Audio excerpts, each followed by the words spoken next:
네, 미국 동부 항만이 시끄럽습니다. 여기서 일하는 노동자들이 파업을 예고하고 나섰기 때문인데요.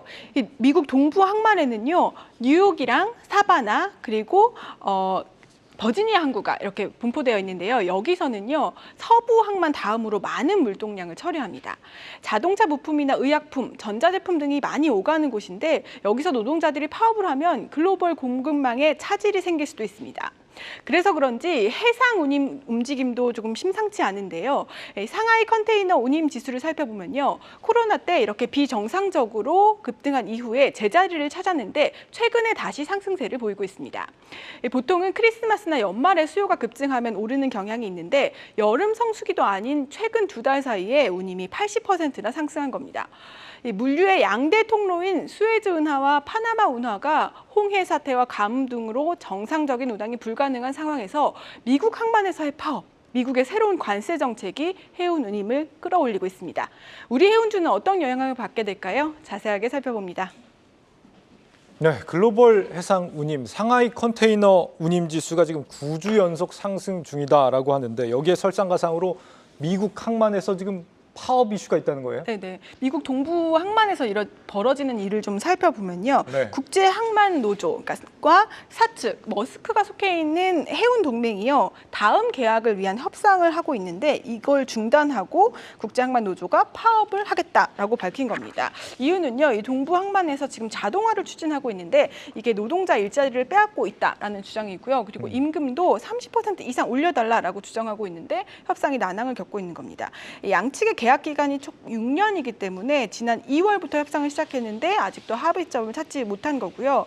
양측 계약이 올해 9월 말에 끝나는데 파업을 만약에 한다면 10월에 시작이 되는 겁니다. 아직 기간이 조금 남아 있는데 그래도 해상 운임을 올리는 요인으로 분석되고 있는데요. 그 이유는 파업 가능성만으로도 해운 시장의 불확실성이 커지기 때문입니다. 만약에 물품을 제대로 전달을 못했을 경우에는요, 이 보험료가 오를 수가 있고요. 그리고 파업이 시작되면은 물류들이 항구에 묶여 있기 때문에 다른 대안을 찾아야 될 텐데요. 그때 미리 우회로를 찾으려면 시간과 비용이 더 많이 들죠. 실제로 지난 2022년 서부 항만 쪽에서도 노조들이 파업을 했었는데 13일간 파업에 120억 달러, 우리 돈으로 약 16조 원의 손실을 입었던 기록이 있습니다. 이미 전례가 있군요. 지금 그리고 여기에 더해서 미국이 대중 관세 장벽 굉장히 높여 잡고 있잖아요. 이 부분도 운임에 영향을 준다고요? 네, 바이든 정부가 사실 6월부터 새로운 관세 정책을 실시한다고 했기 때문에 아직 시작은 안 했는데 그 전에 미리 중국에서는 이 물량을 밀어내는 지금 중입니다. 그래서 물동량이 굉장히 많은데요. 이거는 하지만 단기적인 영향이라고 전문가들은 분석하고 있습니다. 앞으로 관세가 부과가 시작이 되면 물동량은 확 줄어들 것으로 보여서 운임도 좀 낮아질 것으로 예상됩니다. 관세 올리기 전에 지금 몰리고 있는 것이다. 이런 해운 운임 상승의 영향을 국내 기업들도 고스란히 받지 않을까요? 어떤가요? 네, 아무래도 HMM이 좀 영향을 받을 수 있는데요. HMM의 경우에는요, 매출 비중을 살펴보면 컨테이너선 운항이 굉장히 많습니다. 83%가 컨테이너선에서 나오고요. 그런데 이 HMM의 실적에 영향을 주는 요소 중에 하나가 운임 외에도요, 글로벌 선사들의 공급도 있는데요.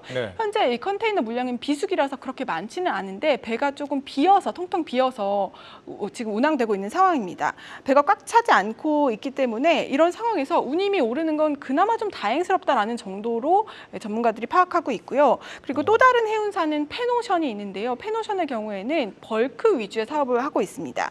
벌크선 운임의 경우에는요, BDI 지수 에 영향을 받는데 이 BDI 지수는요, 전 세계 원자재 수요에 영향을 받기 때문에 이번 이슈와는 조금 떨어져 있다라고 분석됩니다. 실제 지금 HMM 페노션 주가를 보면은 지금 뭐 해운 운임 올라간다는 것과는 전혀 상반된 분위기로 올라가는 것 같거든요. 대표님 생각은 어떠세요? 일단은 그 해운주에 대한 여건에 운임 지수가 올라오는 것은 정말 호재적인 부분이 맞습니다. 다만 이제 물당량이 없는 그런 상황에서 올라오는 상황이기 때문에 수익적 부분을 보조해 준다라는 것은 굉장히 중요한 그런 여건일 것으로 보이고 있고요. 특히 이제 HMM 같은 경우에는 정말 초대형 선으로 움직이거든요. 그래서 이 초대형 선에 많이 싣고 움직이는 여건이기 때문에 아마 수익성이 훨씬 더 높다라는 그런 측면의 요소가 있는 것 같아요. 다만 이제 해운주에 대한 여건들이 투자의 매력도가 있느냐 이 부분이 있는데요. 네. 글쎄요, 뭐 최근에 이제 핫한 종목들이 많이 있는 그런 상황이기 때문에 해운주는 약간 좀 뒤로 밀리는 것 아닐까라고 생각을 하고 있고요. 네, 우선순위에서 밀리는 거 아닐까 생각을 하고 있고요.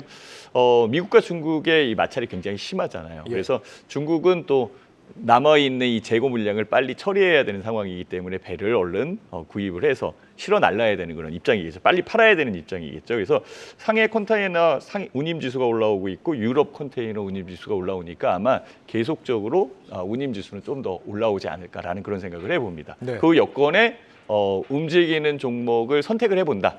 그러니까 그 해운주에서 선택해본다라고 한다면 그래도 대한해운이 제일 안정적으로 움직이는 것 같아요. 주가 입장에서는 제가 보기엔 그렇다는 얘기죠.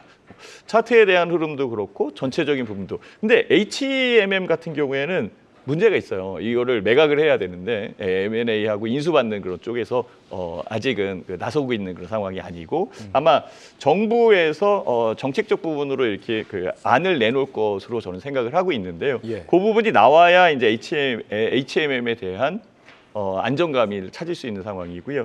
그 다음에 이제 이전에도 한번 말씀을 드렸었던 것 같은데요. 아마 이 전환사채, 연구 전환사채입니다. 이 연구 전환사채를 전환해서 그 매각하는 쪽에다가 예. 줄 경우에 돈을 더 받고 수익이 더 클 수 있는 그런 상황이기 때문에 연구채를 상환받는 것보다는 전환시켜서 주식으로 전환시켜서 할 가능성이 높다라는 거죠. 그래서 불확실성이 높아져 있는 그런 상황이기 때문에 그 여건에 비교했을 때 그래도 대한해운이 제일 유리하지 않을까 이렇게 생각을 해봤습니다. 감사합니다. 지 기자 오늘 어떻게 좀 정리를 해볼까요? 미국 동부 항만에서 벌어지는 노동자 파업이 사실 국내 해운주에도 영향을 크게 미쳤으면 좋겠는데요. 조금은 아쉽다는 분석이 있습니다. 그래서 오늘은 아쉬운 나비 효과라고 정리하겠습니다. 계속해서 다양한 경제 이슈를 알고 싶다면 구독과 좋아요, 알림 설정 부탁드립니다. AI 캐스터 권미정이었습니다.